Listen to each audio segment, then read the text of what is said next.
Hello बच्चों। आ, अभी तक मैंने पॉलिटी के कुछ चैप्टर्स आपको पढ़ाए, इकोनॉमी की शुरुआत की। बच्चों की डिमांड थी कि सर हिस्ट्री भी साथ में लेके चलें, तो मैं हिस्ट्री की भी शुरुआत कर देता हूँ।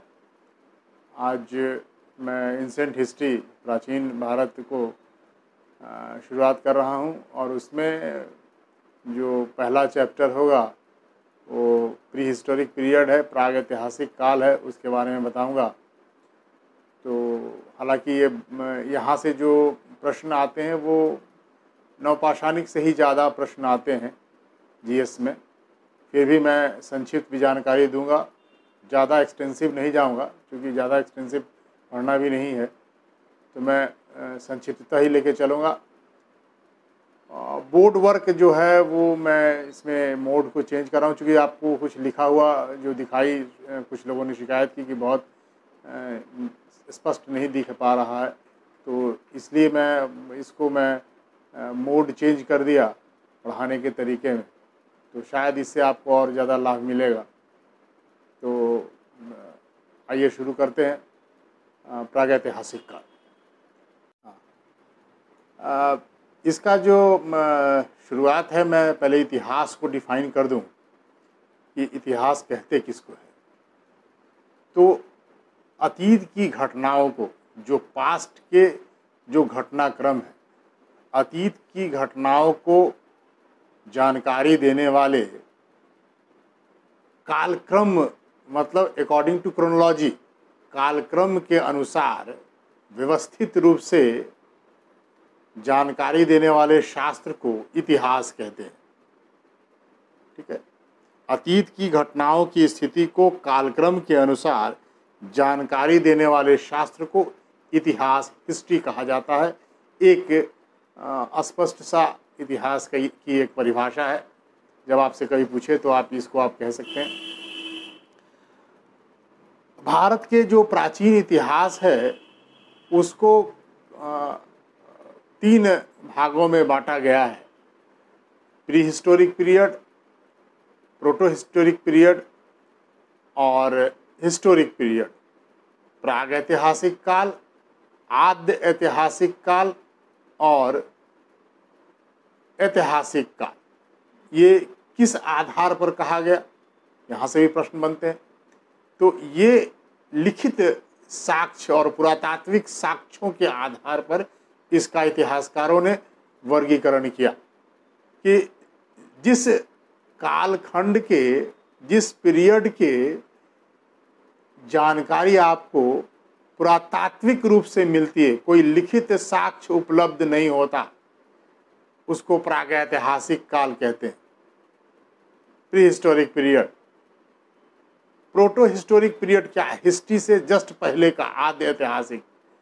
इसमें क्या है कि पुरातात्विक साक्ष्यों के साथ साथ लिखित साक्ष्य तो मिले हैं, परंतु उसकी लिपि को पढ़ा नहीं गया है, इसलिए बहुत जानकारी लिखित रूप में नहीं मिल पाती है। जैसे हम लोग अपने यहाँ के हड़प्पा काल को कहते हैं, तो हड़प्पा काल का जो पूछा भी जाता है कि सिंधु घाटी सभ्यता को किस इतिहास के कालखंड में रखा जाता है, तो आद्य ऐतिहासिक, प्रोटो हिस्ट्री, ये भी एक ऑब्जेक्टिव का प्रश्न है। आद्य ऐतिहासिक काल, उसकी लिपि जो है वो वेस्टरफेदन कही जाती है, वो अभी तक पढ़ी नहीं गई है, तो अभी तक सफलता नहीं प्राप्त हुई है। इतिहासकार अभी पढ़ने में लगे हैं, जब पढ़ लेंगे तो शायद सिंधु घाटी सभ्यता और स्पष्ट रूप से दिखाई पड़ेगी। वैसे जब सिंधु घाटी से पढ़ाऊँगा आपको तो विस्तार से बताऊँगा, इंटरेस्टिंग लगेगा आपको पढ़ने में। अब तक इतिहास पढ़ने में लोगों को बोरिंग लगता, लेकिन इतिहास पढ़ने का एक तरीका है, अगर वो तरीका अगर आपने सीख लिया तो इतिहास पढ़ने में मज़ा भी आता। मैं खुद भी बहुत इतिहास का छात्र रहा नहीं, लेकिन मैंने सिविल सर्विसेज वगैरह में इतिहास रखे थे और तब पढ़ाई की, तो आप देखेंगे कि उससे इतिहास के साथ लगाव जरूर होता और जानकारियाँ प्राप्त होती है, और होना भी चाहिए। जब कभी भी आप जाएंगे, कहीं भी हिस्टोरिकल प्लेसेस पे घूमेंगे, तो घूमिए मत ऐसे ही मत घूमिए तो सारी चीज़ों को देखिए। अगर आर्ट एंड कल्चर पढ़े रहेंगे तो उसके भवन निर्माण की जो कलाएं हैं तमाम, वो सब आप उस दृष्टिकोण से जब आप उसको घूमेंगे, देखेंगे तो मज़ा आएगा और भविष्य में शायद आप अपने बच्चों को भी बता पाएंगे। मैं तो मानता हूँ कि आप उस तरह से अपने इतिहास के चीज़ों को आगे की पीढ़ी को भी बताना चाहिए। तो इस बात को भी ध्यान में रखते हुए मैं आपको बताऊंगा। अब ये जो कालक्रम है उसको मैं बताऊं कि ये तीनों जो कालक्रम है वो कब से कब तक का है। तो प्राग ऐतिहासिक जो पीरियड है, प्री हिस्टोरिक पीरियड है, इसको जो अन्य अन्य किताबों में थोड़ा अलग अलग है। कहीं कहीं होता कि कहीं बहुत पहले के कुछ एक साक्ष्य मिल गए एक साइड से, तो वो भी कालक्रम के अंतर्गत में आ जाता है प्री हिस्टोरिक पीरियड में। तो कई किताबों में आपको 25 से लाख वर्ष पूर्व से लेकर के और वो 2500 ईस्वी तक को प्रागैतिहासिक काल के अंतर्गत लेके आते हैं। विभिन्न साइट्स का अलग अलग पीरियड अपना अपना। तो आप उसको बहुत ज़्यादा पूछेगा नहीं इसमें, लेकिन थोड़ी जानकारी है। लेकिन ऐसे अमूमन तौर पर बहुत सारे स्थलों के जो साक्ष्य मिले उस आधार पर इसको 5 लाख ईसा पूर्व से लेके और 2500 ईसा पूर्व तक के काल को प्रागैतिहासिक काल कहते हैं। इसमें बहुत सारे अलग अलग साइट्स मैं अभी बताऊंगा कहाँ कहाँ से साक्ष्य प्राप्त हुए हैं। मेनली वहीं से प्रश्न आते हैं। और जो दूसरा काल है आद्य ऐतिहासिक काल। अब आद्य ऐतिहासिक काल क्या है कि जो सिंधु घाटी सभ्यता का काल है, तो उसको 2500 लेके 1750 बीसी तक के काल को हम लोग आद्य ऐतिहासिक काल कहते हैं। और ऐतिहासिक काल किसको कहते हैं? ऐतिहासिक काल में क्या आएगा? तो कालक्रम के दृष्टिकोण से देखेंगे तो 1500 बीसी से लेकर के और उसके बाद इधर आए 600 बीसी में उत्तर वैदिक काल तक का पीरियड जो है सब उसको, उसके बाद के कालक्रम को भी हम लोग उसके अंतर्गत ऐतिहासिक काल में ही रखेंगे। तो ऐतिहासिक काल में उसके बाद के कालक्रम को सभी को ले लीजिए आप, वैदिक पीरियड से उठाइए और तब मॉडर्न एज तक लेते आइए, सब ऐतिहासिक काल है। चूँकि इस समय के जो कालक्रम के जो साक्ष्य मिले हैं वो लिखित रूप से मिले, और लिखित रूप से वो जो साक्ष्य मिले हैं उसके बृहत रूप में मिले हैं, जिससे हम लोग को मौर्यन डायनेस्टी और तमाम चीज़ को जानकारी, बुद्ध काल, ये सब जितने भी आप देखते हैं सब इन कालों के वैदिक पीरियड के तमाम है। वैदिक का जो भी ऋग्वेद है, सामवेद है, यजुर्वेद है, अथर्ववेद है, पुराण है, ये सब साहित्य जो है वैदिक उत्तर वैदिक काल के साहित्य हैं, ये सब आपको मिलते हैं। तो ये लिखित रूप में हमको साक्ष्य मिलता है, पुरातात्विक भी मिलता है। तो इस दोनों आधार पर जो कालक्रम जिसके साक्ष्य पढ़े लिए गए हैं, जिसके लिखित रूप सब पढ़ लिए गए हैं, पुरातात्विक भी पढ़ लिए गए हैं। आप देखें मौर्यन डायनेस्टी के जितने भी अशोक इंस्क्रिप्शंस हैं सब पढ़ लिए गए हैं। तो आप इस आधार पर इसको वर्गीकरण किया गया, किस आधार पर? लिखित साक्ष्य और पुरातात्विक साक्ष्यों के आधार पर कालक्रम को 3 वर्गों में बांटा गया। ठीक है, क्लियर है आप लोग को? उसके बाद मैं अगले चरण पे आता हूँ। जैसा कि मैंने बताया आप लोगों को कि प्रागैतिहासिक काल को स्टोन एज भी कहते हैं। ये स्टोन एज क्यों कहते हैं? क्योंकि वो लोग घुमंतु जीवन व्यतीत करने वाले, आदम युग में रहने वाले व्यक्ति थे, प्रकृति के बीच रहने वाले व्यक्ति थे, पहाड़ों के बीच में रखने, पत्थरों के बीच में ही रहते थे। शेल्टर उनका पत्थरों के बीच में ही गुफाओं में हुआ करता था, इसलिए इसको प्रस्तर युग भी कहते हैं। प्रस्तर मीन्स पत्थर, यानी स्टोन एज। तो इस एज के लोग जो भी थे उनका जो हम वर्गीकरण करते हैं वो पत्थरों के औजारों को लेकर के करते हैं। सबसे पहले उन्होंने पत्थरों के औजार बनाए। किस लिए बनाए? इसलिए कि जो जंतुएं हैं उनको मार के वो खा सके, क्योंकि घुमंतु जीवन है, एग्रीकल्चर अभी नहीं है, पशुपालन सबसे पहले वही हुआ। तो पशुपालन का कार्य बाद में हुआ, सबसे पहले क्या हुआ? जब उसको मारने की बात हुई, ठीक है, उसको मार करके जानवरों को खाने की बात हुई। सर्वाइवल ऑफ फिटनेस वाली चीज़ें थी, सर्वाइव करने के लिए वही विकल्प था उनके पास। तो आखेट करना यानी कि पशुओं को मारना, ये सबसे बड़ा था। हंटिंग, आखेटक उसी को बोलते हैं, हंटिंग को बोलते हैं। और फूड गैदरिंग, इसको कहते हैं खाद्य संग्राहक। ये लक्षण है। एग्जामिनेशन में पूछे कि प्रस्तर युग के क्या लक्षण है, तो आप उसका चॉइस होगा आखेट एवं खाद्य संग्राहक, यानी कि कहने का अर्थ यह हुआ फूड गैदरिंग, फूड को गैदर करके करना, यानी मारना और उसके बाद उसको इकट्ठा करना, अपने पास फूड को इकट्ठा करना, उस मांस को इकट्ठा करना। ये प्लेस टू प्लेस ये लोग मूव करते थे। यहाँ से जानवर इस वन से मार लिया, फिर नहीं मिला तो फिर अलग चले गए। तो ये जो परंपरा थी धीरे धीरे धीरे अनेक स्थलों पर इसका विस्तार होता चला गया। तो ये जो थी वो सबसे पहला जो गुण था यही था। उसके बाद दूसरा जो लक्षण है इसमें उस समय उसी पीरियड का है, ये आग का आविष्कार। तो आप देखेंगे आग का आविष्कार पूछता है, एग्जाम में बहुत पूछता है, आग का आविष्कार कब हुआ? पूरा पाषाण काल में, प्री हिस्टोरिक पीरियड में। ठीक है, तो ये बहुत महत्वपूर्ण है। उसके बाद देखिए इसका सबसे पहले एक और प्रश्न है, ये ध्यान में रखिएगा कि ये जो युग था इसकी जानकारी सबसे पहले किसने दी? तो 1863 ईस्वी में रॉबर्ट ब्रॉशफ्रूट थे जिन्होंने सबसे पहले इसकी जानकारी दी भारत में। ठीक है, रॉबर्ट ब्रॉशफ्रूट। ठीक है, उसको ध्यान में रखिएगा, याद रखिएगा। हालांकि इस संबंध में अगर पूछें आपसे कि विश्व में सबसे पहली बार पूरा पाषाण काल के बारे में जानकारी कहाँ से प्राप्त हुई, तो इटली और फ्रांस से प्राप्त होती, लेकिन वो महत्वपूर्ण नहीं है। ज़्यादातर एग्जाम में ब्रॉशफ्रूट के बारे में ही पूछा जा सकता है, तो इसको आपको ध्यान में रखना है। वैसे भी मैं मानता हूँ कि पूरा पाषाण काल, मध्य पाषाण काल से बहुत प्रश्न नहीं आते, नव पाषाण से प्रश्न आते हैं, क्योंकि नव पाषाण काल में बीपीएससी हो चाहे यूपीएससी हो, वहाँ से टच करता है। बहुत सारे साइट्स मिले हैं भारत में और बहुत सारे साक्ष्य मिले हैं जो कंटिन्यूटी में, इंडस वैली सिविलाइजेशन की कंटिन्यूटी में जाता है, तो इसलिए वहाँ से प्रश्न पूछे जाते हैं। अब मैं उसके स्थलों पर आता हूँ कि कहाँ कहाँ वो स्थल हैं जहाँ जहाँ से इसके प्राप्त हुए हैं, तो वो स्थान में बताता हूँ। ये महत्वपूर्ण है, याद रखिएगा। जो पहला है वो है कश्मीर में बहुत सारे साइट्स मिले हैं। देखिए कश्मीर एक ऐसा साइट्स था जहाँ से पूरा पाषाण काल के, नव पाषाण काल के सब साक्ष्य मिले। बहुत लंबी परंपरा कश्मीर की रही है उस क्षेत्र में। तो आप देखेंगे बहुत दिनों से जो वहाँ से जीवन काल है उसका एविडेंस मिलता रहता है। जो बुर्ज होम है, याद रखिएगा, नवपाषाण में बताऊंगा, वो सबसे इम्पॉर्टेंट है। एग्जाम में बहुत आता है, आईएएस से एग्जाम से लेकर के पीसीएस और तमाम सब एग्जाम्स में पूछे जाते हैं। मैं उन सब पर अभी आऊँगा।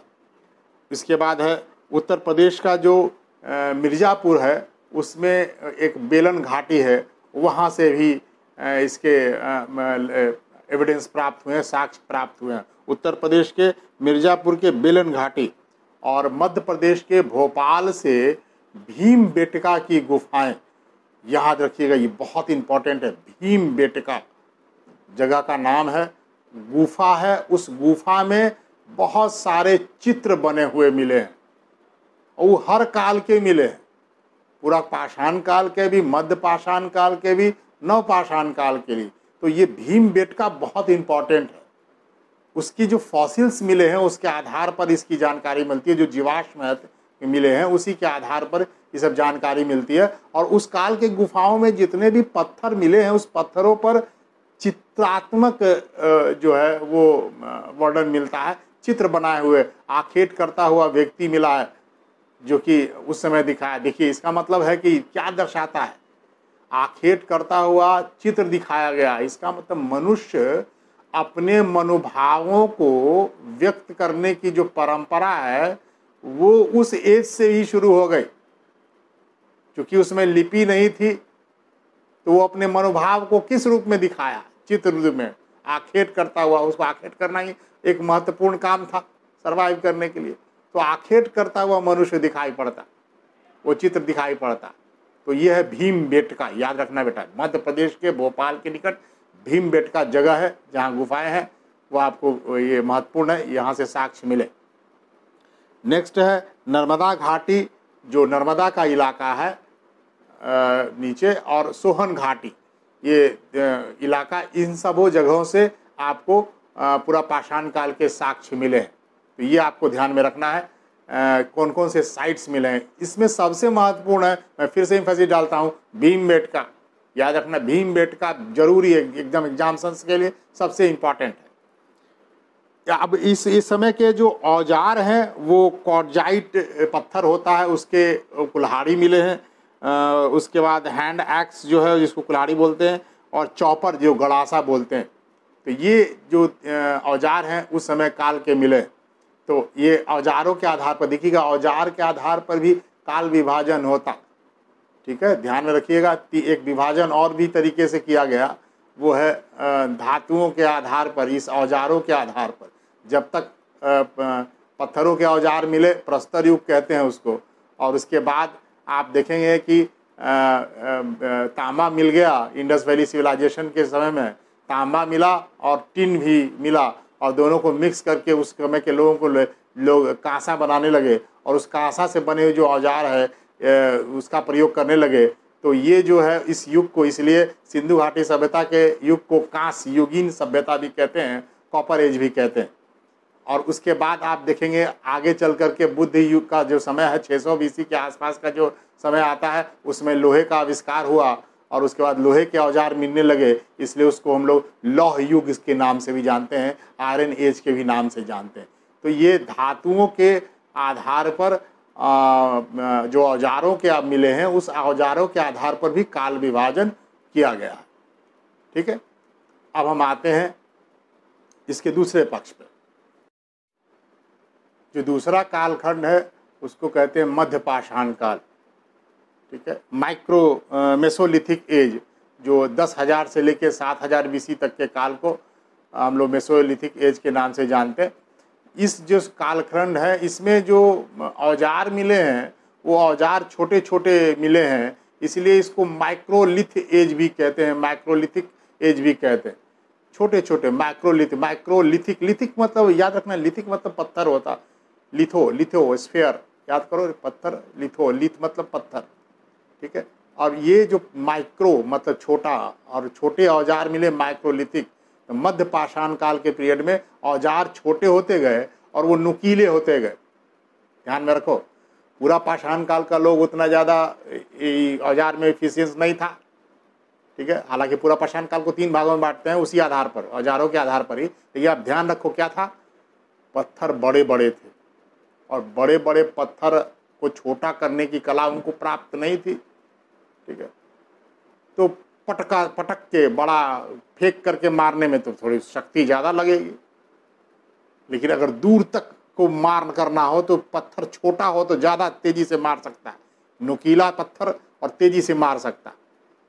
तो जो और ज़्यादा ज्ञान प्राप्त हुआ कि और नुकीला कैसे कर सकते हैं, तो पत्थरों को नुकीला करने की परंपरा हुई और छोटा करने की परंपरा हुई, क्योंकि प्रक्षेपण में, भेजने में शक्ति का कम प्रयोग और दूर तक जाए और जानवरों को मारे।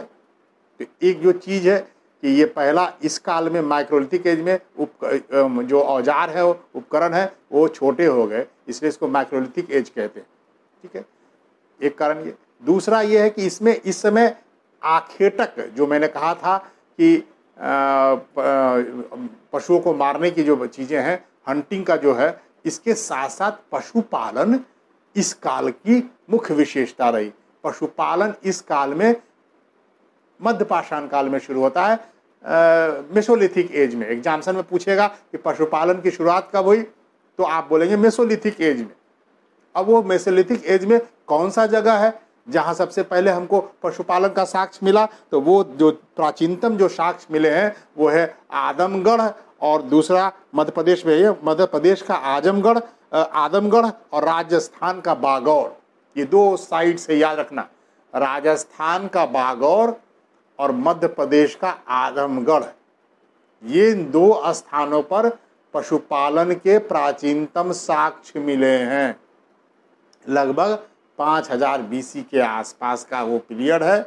इस पीरियड के दोनों पशुपालन के दोनों साइड से जिसमें प्राचीनतम साक्ष्य मिले, दोनों में से कोई चॉइस दे दे, या कभी कभी दोनों दे देता, आदमगढ़ और बागौर। ठीक है, तो अगर कभी स्टेट दे दिया तो वो मध्य प्रदेश और राजस्थान का बागौर। याद रखना, बागौर, नागौर नहीं, पंचायती राज वाला नागौर नहीं, बागौर है। ठीक है, तो ये ध्यान में रखना है। 2 ये जो चीज़ें हैं इसको याद रखना है। और उसके बाद आप आइए कि इस काल में मानव के जो स्कल हैं, ये वो नहीं मिला फॉसिल्स के रूप में, पूरा पाषाण काल में नहीं मिला है हमको, केवल आपको चित्रात्मक रूप में मिली है। यहाँ से आपके मनुष्य के अस्थि पंजर यानी स्कल का साक्ष्य मिला है। और वो कहाँ से मिला? उत्तर प्रदेश के प्रतापगढ़ के सराय नाहर, उत्तर प्रदेश के प्रतापगढ़ के सराय नाहर और महदहा स्थान है, वहाँ से स्थल से दोनों अस्थि पंजर मनुष्य के प्राप्त हुए हैं। फॉसिल्स के रूप में ही प्राप्त हुए, लेकिन मनुष्य के प्राप्त हुए हैं। तो ये ध्यान में रखिएगा, ये अस्थि पंजर का प्रथम साक्ष्य पूछेगा प्राचीनतम कहाँ से मिला, तो आप उसको सराय नाहर मांगेंगे, उत्तर प्रदेश का सराय नाहर। यूपी पीसीएस में ये बहुत महत्वपूर्ण प्रश्न है, एग्जाम में आता है, आईएएस में भी आता है, बीपीएससी में भी पूछा। तो ये सराय नाहर वाला शब्द आप याद रखिएगा, साइट्स का नाम सराय नाहर और महदहा, ठीक है। और एसएससी वगैरह में बहुत ज़्यादा यहाँ से नहीं पूछे जाते हैं प्रश्न, वो नौपाषाणिक से पूछे जाएंगे। तो मैं सिर्फ जानकारी के लिए याद रखना है, एसएससी के छात्र को अधिक जानकारी रखें, और क्या दिक्कत है इसमें। ऐसा ना समझें कि ये हम लोगों के लिए नहीं है, ऐसा कुछ नहीं है। होता क्या है कि जब पूछ दिए जाते हैं तब आप याद करते हो। मैं हमेशा कहता हूँ कि जब पूछ दिया जाता है इसके पहले आप लोग का ध्यान नहीं जाता, जब पूछ देता है तब आप कहते हो कि अभी इसको भी हमको पढ़ना है, इसको भी हमको रटना है। तो जिस वर्ष अगर नए क्वेश्चंस आ गए और अगर आप जानकारी रहो तो आपको वहाँ पे लाभ मिलेगा, एज मिलता है वहीं पे। तो जानकारी प्राप्त करिए, ये मत समझिए कि हमको ये नहीं पढ़ना है, नहीं जानना है, ऐसा नहीं है। कोई जीएस में कोई डिमार्केशन नहीं है, आईएएस के लिए हो कि पीसीएस के लिए हो कि एसएससी के लिए हो, रेलवे के लिए हो। मैं तो रेलवे के 4th ग्रेड के क्वेश्चंस देखा था एक बार, वो आईएएस स्टैंडर्ड के क्वेश्चंस थे। तो आप लोग मत समझिए कि कोई सतही प्रश्न पूछे जाते हैं, पर कभी भी प्रश्न क्लिष्ट भी आ सकता है। तो अपनी पढ़ाई के स्तर को ऑलवेज ऊंचा रखने की कोशिश कीजिए, अप कीजिए, ठीक है। सतही प्रश्न पहुंच करके बहुत सारे मिलेंगे आपको, यहाँ पे टीचर्स तो दुनिया भर के हैं और सब के साइट्स में आपको मिलेगा, सब खोल रहा। और सब क्या करेगा, सतही प्रश्न देते दे के बच्चा सबको 100 में 100 बना दिया, 100 में 100 बना दिया। अब टेस्ट सीरीज से आप निकलते हो, अरे हम तो 100 बना के निकले, फायदा कुछ नहीं होता। और शास्त्र के रचयिता कौन है? कौटिल्य। लिख लिख के आप सोचते हो कि हम बहुत बना लिए, तो नहीं संभव है। और शास्त्र के कौटिल्य में क्या नहीं मिलता है वो जानकारी प्राप्त करनी। तो ये जो कौन कौन चीज उसमें कंटेंट्स प्राप्त हैं, वो अगर उसको आप जानेंगे कि उसमें कौन कौन मुख्यतः बातें की गई हैं कौटिल्य के अर्थशास्त्र में, तो वो महत्वपूर्ण है। अगर एग्जाम्स में वो आया तो आपके लिए महत्वपूर्ण होगा, ये थोड़ी तो सब बना देगा, ठीक है। तो आपके अपने स्तर को बढ़ाना है। इसमें जो प्रमुख स्थल हैं वो बहुत इंपॉर्टेंट है, ध्यान में रखिएगा। एक तो मैंने बताया था मध्य प्रदेश के भीमबेटका वाला, तो 2 काल मिलता है। इसके अतिरिक्त सराय नाहर हुआ, और गुजरात में लंघनाज है, गुजरात में लंघनाज, और मुंगेर में पायसरा, मुंगेर के पायसरा नामक स्थान बिहार में है। वो बिहार के मुंगेर डिस्ट्रिक्ट के पायसरा में मध्यपाषाण काल के एविडेंस प्राप्त हुए हैं, ठीक है। मुख्य जो औजार थे इस समय के, देखिए ध्यान में रखिएगा, इस समय के मैंने कहा था कि छोटे छोटे नोकीले बनने लगे, तो तीर कमान जो है इसी एज का देन है। जो तीर कमान से मारने लगा वो तीर कमान इसी में एज में बना, ठीक है। और माइक्रोलिथिक वाला जो है गुलेल टाइप का चीज़ बना करके मारना, वो परंपरा भी इसी में आई। और आरी, जो आरी है काटने वाली, वो भी इस पीरियड में बनाई गई। वो ये लौह का नहीं बना, वो आरी जो था वो पत्थरों के ही उस प्रकार बना करके जिससे शार्पनेस बढ़े, वही उसे ही बना। तो पत्थर के औजार थे, मेटल्स नहीं था, लेकिन आरी को बनाया गया इस पीरियड में, ठीक है। तो ये महत्वपूर्ण थे मध्यपाषाण काल के। अब जो आएंगे नवपाषाण काल में, जिसको नियोलिथिक एज कहते हैं। नियोलिथिक, लिथिक मतलब पत्थर है, नियो है, नवपाषाण काल है, जिसमें आपको और पत्थरों के औजार बहुत एडवांस रूप में मिल गए। तो ये नियोलिथिक एज है, और इसमें एग्रीकल्चर के भी आपको साक्ष्य मिलते हैं। ये सब चीज़ें न्यूलिथिक एज का देन है। और देखेंगे न्यूलिथिक एज जो है वहाँ से जब चलता है तो वो इंडस वैली सिविलाइजेशन के पीरियड तक वो पूरा न खींचता है। यानी कि आप कहें कि बहुत सारे ऐसे मेसोलिथिक वाले भी एज हैं जिसमें नवपाषाण के भी काल के भी एविडेंस मिलते हैं। यानी कोई ऐसा कोई कालक्रम तो होगा नहीं कि यहाँ से यहाँ तक माइक, तो हम लोग अपने पढ़ने के लिए बनाया ना कि यहाँ से यहाँ तक मेसोलिथिक है, यहाँ से यहाँ तक नियोलिथिक, ऐसा नहीं। बहुत सारे ऐसे साइट्स हैं जहाँ आपकी नियोलिथिक एज का साइट्स है, बहुत एडवांस हो गया। और बहुत ऐसे साइट्स हैं जहाँ पे प्राचीन काल से लोग वाला व्यक्तित्व जी रहा है। अगर आप कहें आज ही के तारीख में लें तो हम लोग जो जीवन व्यतीत कर रहे हैं, एडवांस जीवन व्यतीत कर रहे हैं। और आप चले जाइए अंडमान निकोबार में, तो अंडमान का निकोबार का लोग कैसा रह रहा है अभी भी देखिएगा। बहुत सारे ट्राइबल बेल्ट के लोग हैं, कैसे जीवन व्यतीत करते हैं। तो दोनों का एक ही समय में आप देखेंगे अलग अलग कालखंड में हम भी इतिहास के ही हिस्सा बनते हैं। तो हम लोग एडवांसेस रूप अलग अलग जगहों पे अलग अलग रूप होती है। तो साइट्स में आप कहें कि ये अलग अलग नेचर मिल रहा है, एक ही समय में अलग अलग नेचर के लोग रह रहे हैं। तो कुछ साइट्स पर आपको मेसोलिथिक का भी मिलता है और कुछ साइट्स पर नवपाषाण का भी मिलता है। तो अब हम आते हैं नवपाषाण। जो नियोलिथिक एज है, नवपाषाणिक स्थल है, उसका जो काल है वो 7000 BC से आप 2500 BC तक, यानी इंडस वैली के शुरू होने तक को काल को रखते हैं, नवपाषाणिक स्थल में रखते हैं। इस पीरियड में से बहुत प्रश्न आते हैं और भारत में बहुत सारे स्थल मिले जो नवपाषाणिक स्थल है, जहाँ से बहुत सारे एविडेंस प्राप्त हुए हैं। तो जो एग्रीकल्चर का पहला जो प्रश्न एग्जाम में बहुत पूछता है कि कृषि का सबसे प्राचीनतम यहाँ यानी इस पीरियड में, देखिए ध्यान में रखिएगा, प्राग ऐतिहासिक काल में आखेट क्या लक्षण था, आखेटक और संग्राहक, जो जिसको कहते हैं फूड गैदरिंग, खाद्य संग्राहक, तो ये लक्षण उस समय पीरियड का था। और मध्य पाषाण काल का क्या था, मध्य पाषाण काल में पशुपालन जुड़ा, ठीक है, और नवपाषाण काल में कृषि जुड़ा। यानी यहाँ के लोग अब अस्थायी जीवन व्यतीत करने के लिए एक जगह स्थिर होने लगे, यानी एक बस्ती के रूप में डेवलप करने लगा। तो यहाँ पे बस्ती मिलती है, बड़ी बड़ी बस्तियां आपको दिखाई पड़ती है। तो यहाँ पे कृषि का साक्ष्य जब एक जगह कब रहेगा, जब एग्रीकल्चर करेगा। तो एग्रीकल्चर की शुरुआत मानी जाती है इस पीरियड में। तो सबसे जो प्राचीन जो स्थल है जहाँ से कृषि के प्राचीनतम साक्ष्य मिले, उसका नाम है मेहरगढ़। मेहरगढ़ से, पाकिस्तान में मेहरगढ़ से आपके कृषि के प्राचीनतम साक्ष्य मिले। और इस मेहरगढ़ के बाद हम आए जो भारत में जो बहुत सारे साइट्स मिले, जैसे कश्मीर के बुर्ज होम, ये बहुत महत्वपूर्ण है। कश्मीर का बुर्ज होम, यहाँ से गर्तवास, ये एग्जाम्सन में मिलता है, जो गड्ढा खोद करके और निवास करने का, जैसे आज भी सैनिक लोग बंकर बना के रहते हैं, तो गर्तवास का साक्ष्य मिला है। और यही चीज़ें बिहार के चिरांद से भी मिली है, गर्तवास के साक्ष्य, ध्यान में रखिएगा। और दोनों के जो लक्षण हैं बहुत मिलते जुलते हैं, एक ही काल के नवपाषाणिक स्थल काल के हैं।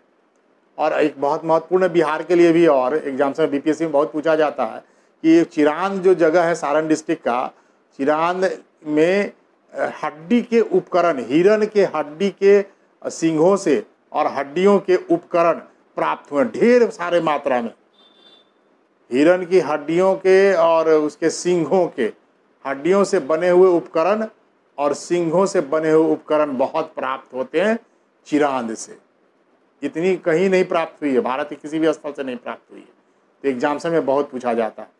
कृषि का प्राचीनतम साक्ष्य मेहरगढ़, और उत्तर प्रदेश के कोल्डी हवा, जगह का नाम है कोल्डी हवा, याद रखिएगा, कोल्डी हवा से चावल के उपजाने के प्राचीनतम साक्ष्य मिले हैं। ये सब नवपाषाणिक स्थल है। कोल्डी हवा से चावल के उपजाने के प्राचीनतम साक्ष्य किस स्थल से मिले, कोल्डी हवा से। एग्जाम में बहुत इंपॉर्टेंट प्रश्न, VVI, इसको टिक कर लीजिएगा। एग्जाम में मेहरगढ़, कोल्डी हवा दोनों बहुत पूछे जाते हैं, ठीक है। और क्या इंपॉर्टेंट है, देखिए इस पीरियड में कुत्ते को पालने का एविडेंस मिलता, कुत्ता को साथ साथ, कुत्ते को एक पशुपालन में कुत्ता शामिल है, प्राचीनतम है। देखिए सबसे ज़्यादा पशुओं में सबसे प्राचीनतम कुत्ता को ही माना गया, जिसको आप पशुओं को पालते हैं आप, ठीक है। तो कुत्तों को पालने का इसी में क्यों ऐसा आप कह रहे हैं? देखिए, एक जगह से शव के साथ कुत्ते को दफनाने का साक्ष्य मिला। इसके क्या रीजन है? ये कुत्ता स्वामी का बहुत ही बड़ा भक्त रहा होगा, तो कुत्ते के साथ उसको भी दफनाया गया, उसका भी प्रेम ये रहा होगा, साथ में दफनाया गया। अब मृत्यु जो होता जिंदगी सब दफनाया गया वो दूसरी बात है, साथ में मृत्यु हुई होगी या दफनाया गया होगा, जिंदा के साथ दफना दिया गया होगा। देखिए क्या इसका मतलब होता है। किसी भी शव के साथ ये सब चीजें दफनाने का मतलब है कि इसका मतलब है कि इसके साथ वो भी जा रहा है। ये दर्शाता है कि मृत्यु के बाद भी कोई जिंदगी है। इस फिलॉसफी को लोग मानते हैं। इंडस वैली में भी बहुत सारा मिलेगा आपको, शव के साथ तमाम महिला के साथ चूड़ी, ये लिपस्टिक, अलता, तमाम प्रसाधन के साधन मिले। ये दर्शाता है कि मृत्यु के बाद भी जीवन है। इसकी फिलॉसफी में वो विश्वास करते।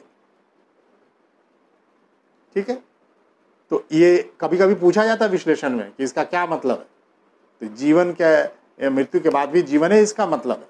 ठीक है, अब मैंने बताया था कश्मीर में बुर्जहोम से गर्तवास और हड्डी के साक्ष्य मिले, और बुर्जहोम में ही वो साइट्स है जहां कब्र में मालिक के साथ कुत्ते को दफनाने का साक्ष्य मिला, जो मैंने अभी बताया। ये साइट कौन है? बुर्जहोम, कश्मीर का बुर्जहोम।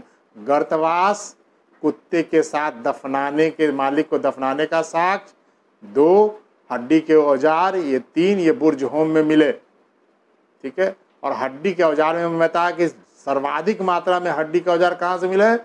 वो है हमारा बिहार का चिरांद, सारण डिस्ट्रिक्ट का चिरांद, जहाँ से ये उपकरण मिले। साइट्स का नाम याद रखना बेटा, बहुत एग्जाम में आता है ये यूपीएससी में और बीपीएससी में तो बहुत पूछे जाते हैं। आजकल एसएससी में भी बुर्जहोम तो पूछ ही चुका है। चिरांद के बारे में अभी नहीं कह सकता कि पूछा, मैंने नहीं देखा, लेकिन वो पूछा जा सकता है। अच्छा, और ये बहुत महत्वपूर्ण है कि इस पीरियड में कुंभकारी यानी कि चाक वो मिला, और कुम्हार जो है यहाँ पे पॉटरी बनाता है, इसके साक्ष्य मिले। कुम्भकारी के साक्ष्य यहाँ मिलते हैं, पॉटरी के बनाने के साक्ष्य मिलते हैं। तो अब एक और याद रखिएगा कि मैं बताना भूल गया कि ये कौन व्यक्ति हैं जिन्होंने नवपाषाणिक स्थल को सबसे पहले खोजा, डिस्कवरी की। वो नाम था 1860 ईस्वी में ली मैसूरियर उनका नाम था, जिन्होंने सबसे पहले नवपाषाणिक स्थल को खोजा। उत्तर प्रदेश के टूंस घाटी में, टूंस नदी की घाटी में, उत्तर प्रदेश के टूंस नदी घाटी में सबसे पहला नवपाषाणिक स्थल प्राप्त हुआ था। तो वो आप ध्यान में रखिएगा। इसके अतिरिक्त कश्मीर में एक और साइट से गुफ कराल, यहाँ से भी नवपाषाणिक स्थल है, यहाँ से भी गर्तवास के साक्ष्य मिले हैं। गुफ कराल ये भी कश्मीर का है। 2 साइट्स, बुर्जहोम और गुफ कराल। और बिहार में चिरांद और एक सेनुवार भी है, सेनुवार, जिसमें इधर ही कुछ साक्ष्य मिला है, सेनुवार, वो भी ध्यान में रखिएगा। और उत्तर प्रदेश में कोल्डी हवा और महागढ़, और तमिलनाडु में पय्यमपल्ली, और कर्नाटका में ब्रह्मगिरी, पिकलीहल और मास्की। मास्की बहुत इंपॉर्टेंट साइट है, मौर्यन भी एविडेंस मिले हैं, वो बहुत महत्वपूर्ण है, उसको ध्यान में रखिएगा। ठीक है, और मेहरगढ़ मैंने बताया पाकिस्तान में मेहरगढ़, ये जहाँ से कृषि के प्राचीनतम साक्ष्य प्राप्त हुए हैं। तो ये बातें जो थी ये नवपाषाणिक की थी। इसके अतिरिक्त कुछ बातें हैं जो आपको याद रखना है फैक्ट्स के रूप में, कि वो प्रथम भारतीय पुरा संस्कृति यानी प्राचीन संस्कृति का साक्ष्य वो कौन सा जगह है जहाँ से मिला? वो है पल्लावरम। वो साउथ में तमिलनाडु में पल्लावरम में ये संस्कृति का साक्ष्य मिला, पहला वाला। और दूसरा है भारत में मनुष्य संबंधी सबसे पहला प्रमाण, भारत में मनुष्य संबंधी सबसे पहला प्रमाण कहाँ मिला? नर्मदा घाटी से प्राप्त हुआ। ये सभी एग्जाम में पूछे जाते हैं। कौन से ऐसे जगह हैं जहाँ से जीवाश्म के सबसे पहला साक्ष्य मिला? तो वो है शिवालिक की पहाड़ी में। भारत में शिवालिक की पहाड़ी में जीवाश्म के सबसे पहले साक्ष्य मिले हैं। और अगर पूछे कि मनुष्य के द्वारा सबसे पहला धातु कौन सा प्रयोग किया गया, तो आप बताएंगे तांबा। तांबा जो है सबसे पहले भारतीयों के द्वारा प्रयुक्त किया गया है। ठीक है, तो इतनी बातें नवपाषाणिक स्थल की थी। और एक ध्यान में रखिएगा, मैं आगे भी चर्चा करूंगा कि भारत में अगर कौन से ऐसे व्यक्ति थे जिन्होंने तमाम जितने भी खोज करवाए, तो पुरातत्व विभाग के कौन उस समय अध्यक्ष थे या पुरातत्व विभाग के कौन सबसे सुप्रीम थे, तो उनका नाम था कनिंघम। कनिंघम के नेतृत्व में ही ये तमाम खोजें हुई थी, तो कनिंघम का नाम याद रखिएगा। और तो ये हैं हमारे नवपाषाणिक स्थल, तो ये बहुत महत्वपूर्ण है। इसके बाद हम लोग आएंगे, वो है इंडस वैली सिविलाइजेशन, सिंधु घाटी सभ्यता, वो हम लोग अगले क्लासेस में देखेंगे। धन्यवाद।